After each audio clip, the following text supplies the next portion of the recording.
Recording studio Ekangar सराय। बसवा काटाई गेलौ लगतौ हरदिया गे एही सोची उठाऊ मोरा दिल में दर्दिया गे हे जान बसवा काटाई गेलौ लगतौ हरदिया गे एही सोची उठाऊ मोरा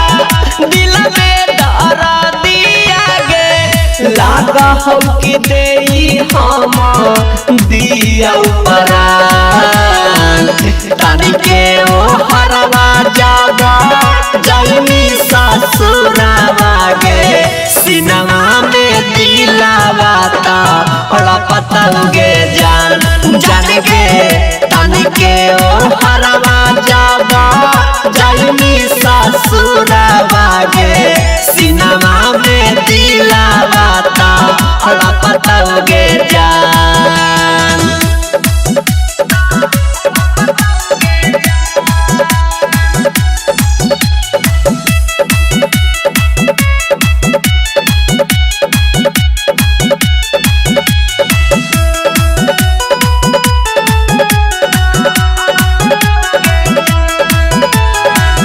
बोले ना जानू कवन होलौ कसूर के साथ छोड़ के चल जाइनी हमारा से दूर गे बोले ना जानू कवन होलौ कसूर के साथ छोड़ के चल जाइनी हमारा से दूर गे कुछो न सुझाव कर जावा हमारा अब पलान तानी के ओ हरवा जावा जाइनी ससुरावा गे सिनवा में दिलावा ता बड़ा पतंगे जान जान गे तानी के ओ हरवा जावा जाइनी ससुरावा गे सिनवा में दिलावा ता बड़ा पतंगे जान।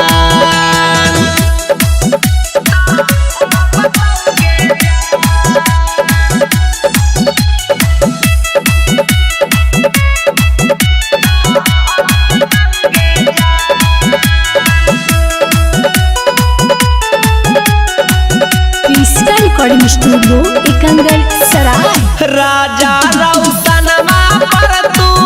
करी दे रहमगे डीजे कुंदनमा से सा होई तौ न गमगे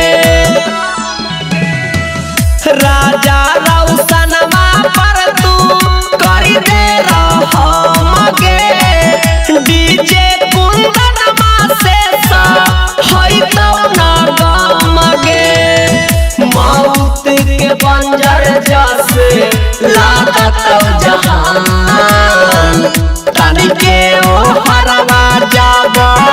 जाइनी ससुरावा गे सिनवा में दिलावा ता बड़ा पतंगे जान जान गे तानी के ओ हरवा जागा जाइनी ससुरावा गे सिनवा में दिलावा ता बड़ा पतंगे जान। तीसरा रिकॉर्डिंग स्टूडियो एकंगर सराय।